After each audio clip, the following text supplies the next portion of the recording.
Voltamos com a notícia de frente.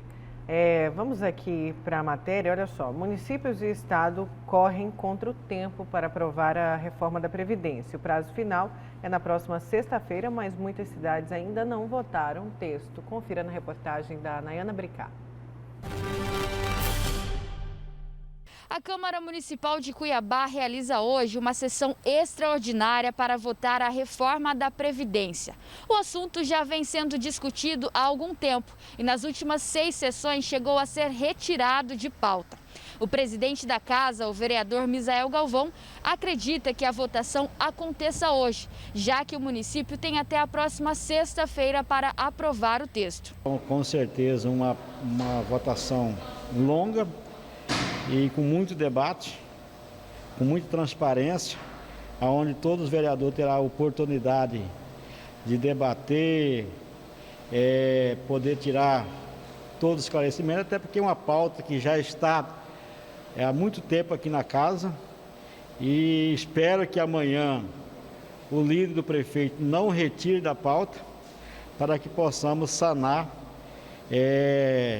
esta pauta para aprovação. Como que vai ficar a questão da alíquota da Previdência? Já foi discutido isso nas sessões anteriores?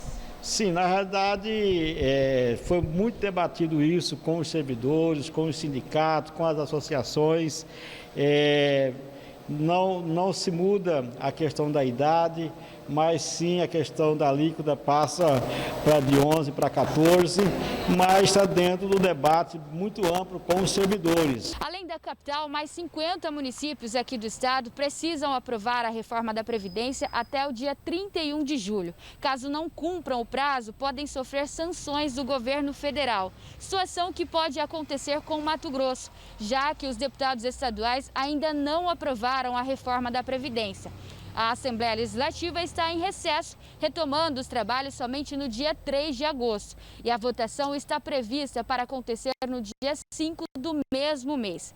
Caso o Estado não apresente uma justificativa para o atraso, pode ser penalizado. O governo federal vai tentar impor de todas as maneiras a sua vontade, né? E uma das consequências poderá ser uma possível negativação, onde aí a Procuradoria vai tentar, como tentou e já obteve em outras vezes, retirar essa negativação perante o Supremo Tribunal Federal, e a Procuradoria tem agido com muita postura, muita diligência nesse sentido. Com a justificativa, o Estado terá até dezembro deste ano para aprovar a reforma da Previdência. As entidades que representam os servidores estaduais esperam que com esse prazo consigam negociar com a Casa de Leis e também com a Secretaria Estadual de Fazenda um novo texto para ser aprovado. Que até o momento não tem nenhuma regra, nada que fale para os servidores públicos do Estado. O que tem lá, na primeira votação, que o governo acatou emendas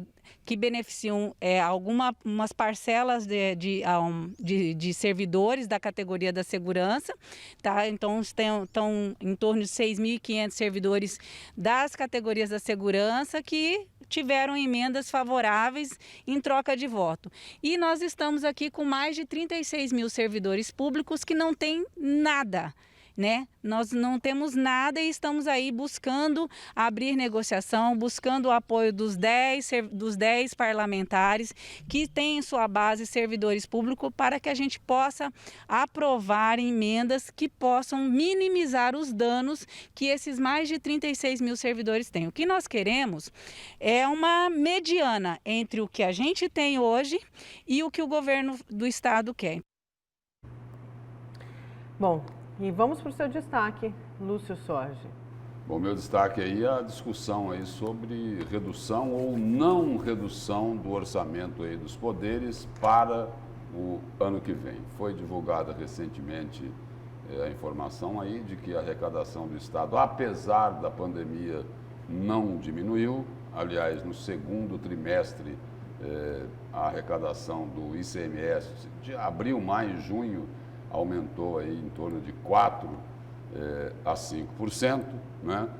O governo do estado está recebendo lá aquela ajuda do governo federal em 4 parcelas de 350, 360 milhões de reais, o que totaliza quase 1 bilhão e 400 milhões de reais. E aí é o seguinte, na semana passada, o procurador lá do Ministério Público, né, o promotor José Antônio Borges Pereira, falou, olha, nessa situação aí, discutir redução do 12º seria oportunismo. Aí o secretário de Fazenda, Rogério Galo, está dando a resposta. Ele rebateu as declarações do procurador-geral, que classificou como oportunismo a possibilidade do Estado reduzir o 12º dos poderes e das instituições. O secretário Rogério Galo afirma que o Estado deve apresentar uma queda no produto interno bruto de 7% até o final do ano. E aí ele diz que não considera oportunismo. Primeiro, temos receitas que são extraordinárias, que não se repetirão em 2021. O auxílio do governo do Estado, por exemplo, não se repetirá. E aí o secretário de Fazenda complementa aqui dizendo o seguinte: esse auxílio financeiro, por exemplo, a União colocou na lei que até o final de 2021 não pode ter aumento nenhum e nem RGA para os servidores públicos. Quer dizer, todos estão dando a sua contribuição, mandando um recadinho lá para os poderes. Penso que nesse cenário não será oportunismo discutir. É essa provocação que o governador está fazendo, diz o secretário. Discutir o orçamento para 2021, já que estamos no momento de elaboração orçamentária, esse é o ponto. E as informações que circularam nos bastidores é de que a ideia do governo seria promover aí uma redução no repasse que poderia chegar a 25%. Eu duvido que isso vá ocorrer, né? Eu duvido que isso vá ocorrer. Cabe algum ajuste no orçamento dos poderes? Cabe sim.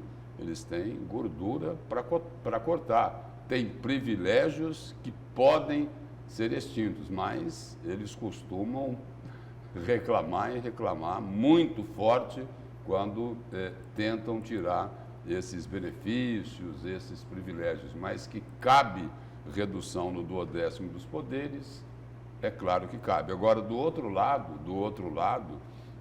o governo, o seguinte, o governo falava em queda de arrecadação, até aqui não houve praticamente queda nenhuma, e se houve, muito pequena. E aí tem lá o repasse de quase 1 bilhão e 400 milhões de reais, fora as dívidas que o governo do Estado tem com a União e que foram todas elas prorrogadas, né? Então, aí o governo diz o seguinte: não, o problema não é agora, o problema é lá em 2021, né? O problema é lá em 2021, porque o produto interno bruto vai recuar, vai cair. Então, essa é a discussão em torno do repasse aí, do valor do 12º para os poderes. E o que o secretário de Fazenda, Rogério Galo, está fazendo é uma projeção para o futuro. Então, na área econômica, vale a projeção, né? Só não vale lá para a Covid, né? Porque lá no Palácio Paiaguás, projeção sobre o avanço da pandemia não é bem vista, né? Não é bem vista. Vamos esperar aí que ninguém chame essa projeção aí de Rogério Galo de alguma coisa ligada aí com Mãe de Ná, não é isso? Porque foi isso que o governador Mauro Mendes falou sobre aquela pesquisa lá da Universidade Federal de Mato Grosso, né?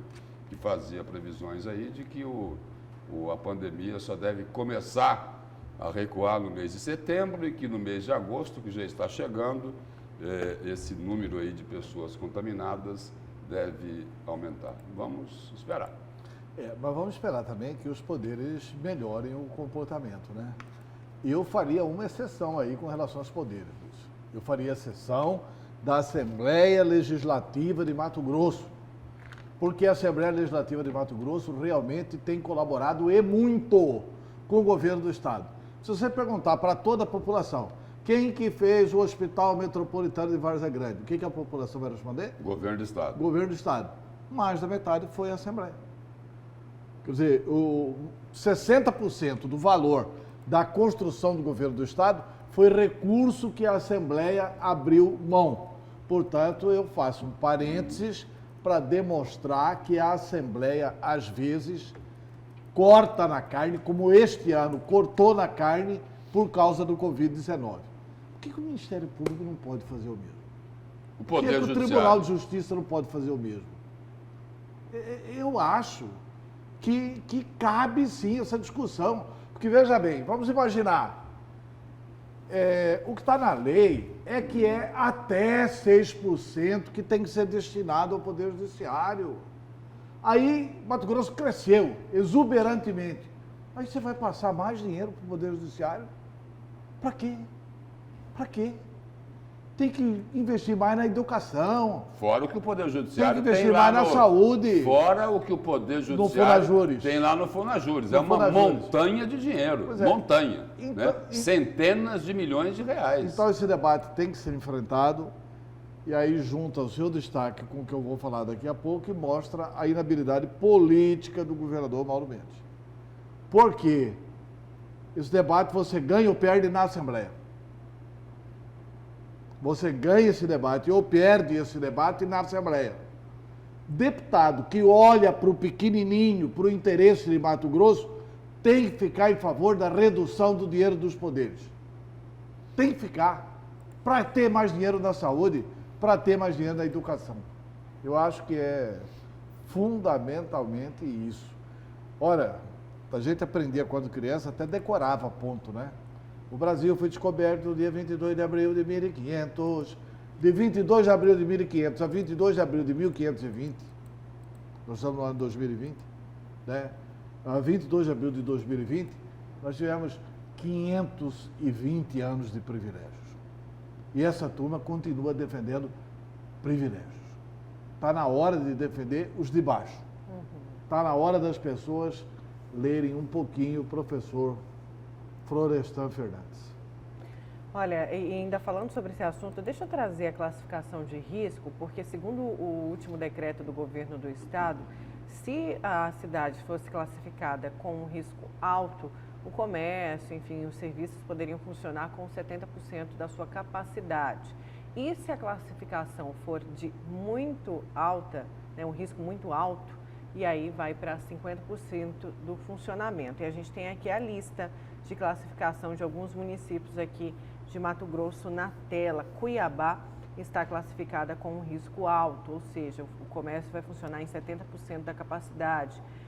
Lucas do Rio Verde alto, Rondonópolis alto. Aí Sorriso já vem com uma classificação de muito alto, um risco alto, então, para contaminação. Vazia Grande alto e a outra classificação muito alto, a classificação muito alta é de Sinop, também com um risco muito elevado de contaminação do novo coronavírus. Então a gente tem aí Cuiabá e Vazia Grande com risco com uma classificação de alta. Deixa aqui as mensagens dos nossos telespectadores falando dessa questão do duodécimo, Lúcio Antero. Bom dia, bancada. Na minha opinião, o duodécimo dos poderes e de outros, independentemente da pandemia, deve ser diminuído. Esses órgãos ganham montanhas de dinheiro para pagar vários deve ser aqui, ele está falando prejudicados, né? Mas prejudicados, né? Aos seus membros. Isso é verdade, é uma crítica feita pela sociedade desde sempre, né? Tem mais aqui. Seja bem-vindo, Antero, você fez muita falta. Anair Clara. Tem um monte de mensagem assim, viu? Que bom. Seja bem-vindo, Antero. Obrigado, Mestre Anair. Antero. Tem um fã seu aqui, o Edivaldo Campos também. Antero, aí é o cara. Menos. Como diz o Jaime Campos, menos. Tem mais gente participando. Meu nome é Leandro, moro no bairro Dom Aquino. Lúcio, o aumento na arrecadação tem a ver com a competência na cobrança dos impostos.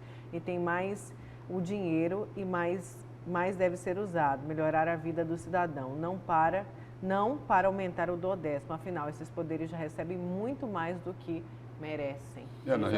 Na realidade aqui não tem ninguém defendendo o aumento de duodécimo, seria um absurdo, né? Agora, tem espaço para reduzir? Tem espaço para reduzir. Agora é o seguinte, O governo tem que parar com a choradeira que ele está fazendo, por causa da arrecadação, né? E tem que parar por quê? Tem que parar exatamente por aquilo que o Antero colocou agora há pouco e que vai estar lá no destaque dele, que precisa o seguinte: olhar para os pequenos, aquelas pessoas que estão enfrentando enormes dificuldades nessa época da pandemia. Lá no caixa do governo está uma beleza, sem problema nenhum, sem problema nenhum. E quem está passando necessidade aqui fora? O governo vai fazer cara de paisagem? Ficar nessa choradeira danada? Não pode, não é? Não pode. Tem que dar uma resposta para essa parcela da população que está enfrentando dificuldades, inclusive de colocar a comida na mesa.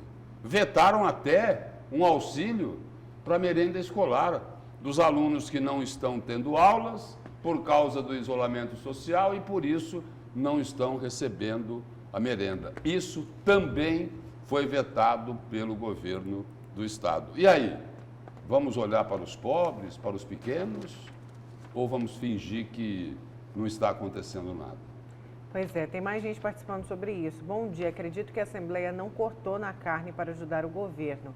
O que fica claro é que ela não necessita de tanto dinheiro como é repassado. Devia diminuir pelo menos aí 25% de todos os poderes. Algemiro, aí tem também o Manuel, que não concorda com o que o Antero falou sobre a Assembleia cortar na carne. Eles têm um orçamento anual de quase 600 milhões. É o Manuel. Agora, o que o Antero colocou é o seguinte... É evidente que a Assembleia aceitou diminuir. Vê se o Ministério Público... Mas era o mínimo que tinha que fazer também, né? Eu quero saber o seguinte, no balanço do Estado, tem lá, sobrou no Tribunal de Justiça tantos milhões. Vê se eles devolvem.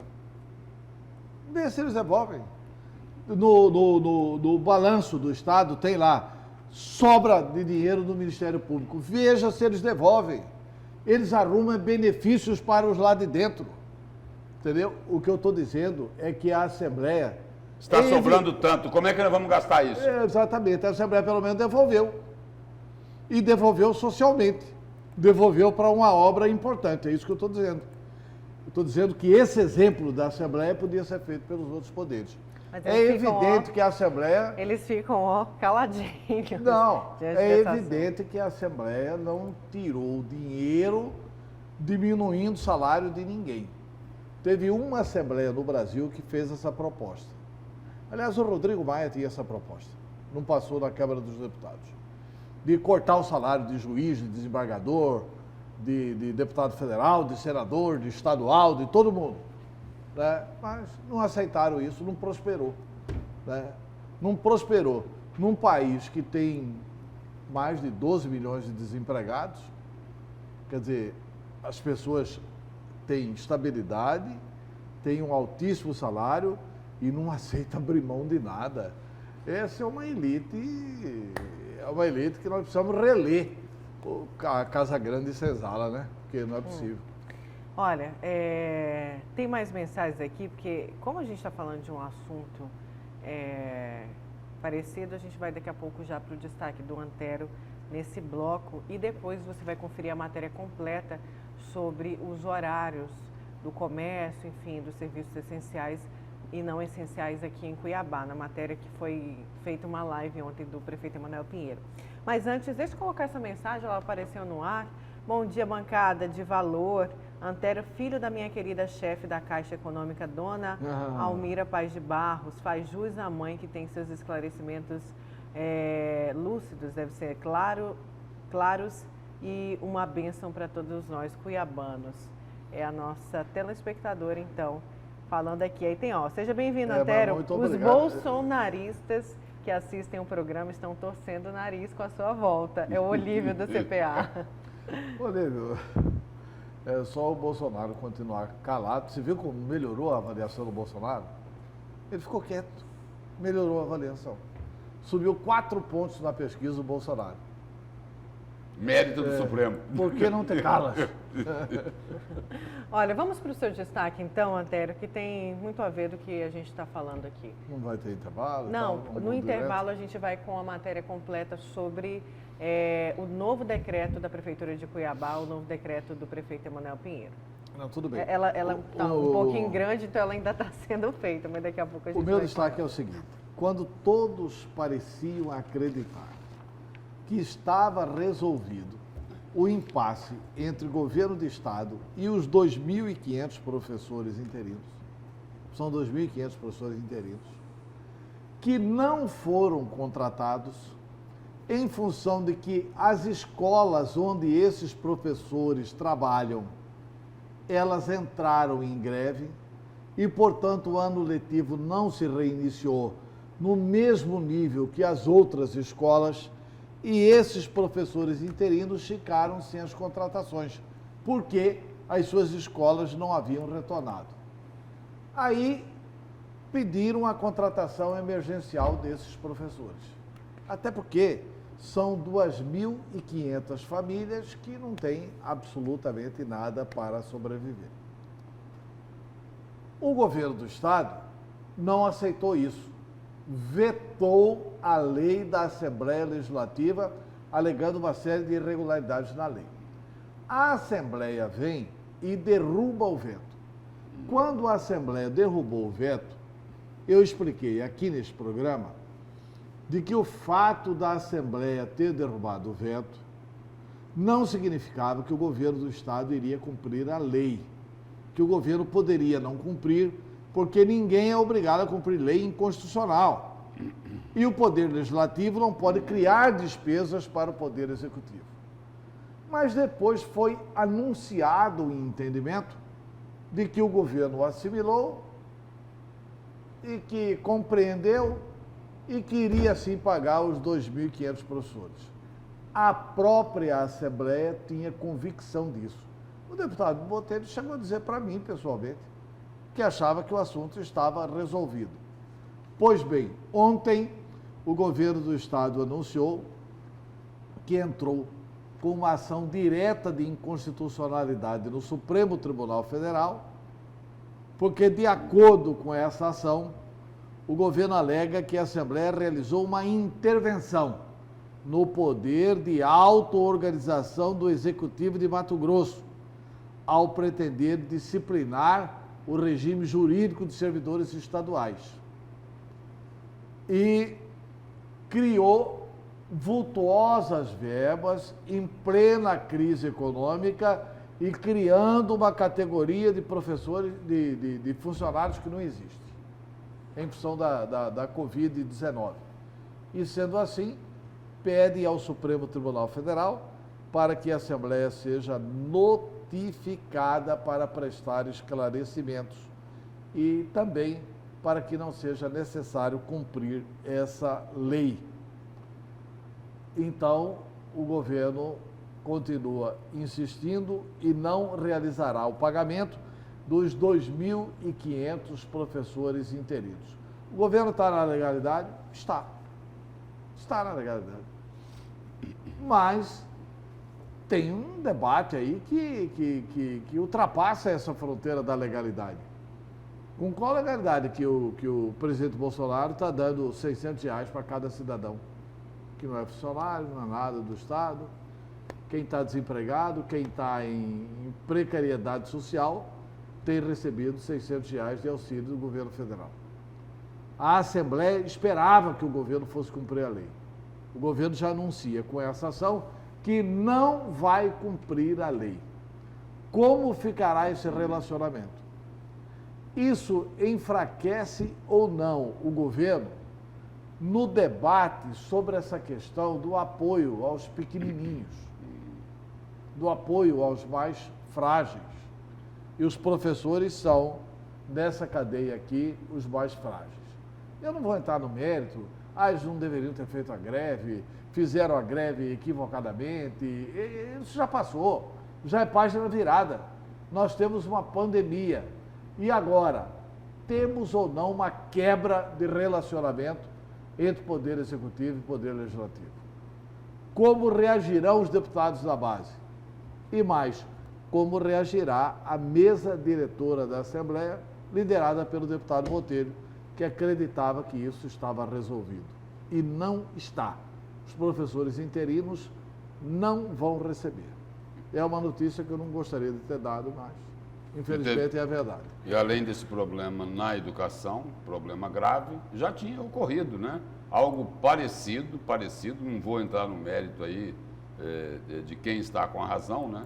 Aquela questão lá do desconto na previdência dos militares e dos bombeiros. O governador foi lá, assumiu o compromisso, presidente da Assembleia do lado, comandante do Bombeiros de um lado, comandante da Polícia Militar do outro lado, falou, não, vai ser 9,5%. Aí os deputados aprovaram os 9,5% ao lado de Eduardo Botelho, presidente da Assembleia, o governador disse isso. Aprovaram lá na Assembleia o desconto de 9,5%, o governo do Estado foi lá no Supremo, também questionando, dizendo, olha, nós vamos cobrar os 14%. Teve uma decisão do Alexandre de Moraes, concordando com o governo, mas o caso hoje está lá nas mãos do ministro José Dias Toffoli, presidente do Supremo, e o Estado já teve uma derrota na semana passada aqui no Tribunal de Justiça. A desembargadora Maria Aparecida Ribeiro determinou o seguinte, olha, governo do Estado, desconte apenas os 9,5%, como está lá na versão nacional da reforma